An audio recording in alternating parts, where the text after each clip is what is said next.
Last day ng Ramadan, no? Puro truck yan, no? Tahimik na tahimik ang paligid, eh.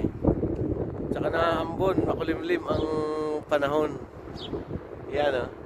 Tahimik na tahimik ang mundo. Ayan, no? Ayan yung tapos na yan, no? Yan. Yan, may parating na truck.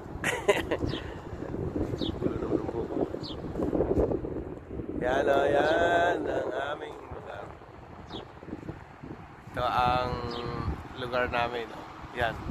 Yan ang workshop namin. Isang sasakyan ang meron nandiyan sa loob. Ayan, ayan. Ayan, parating na truck.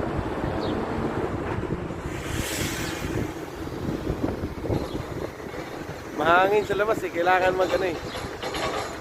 Hindi na siguro ako kumunil ng shampoo. Yan.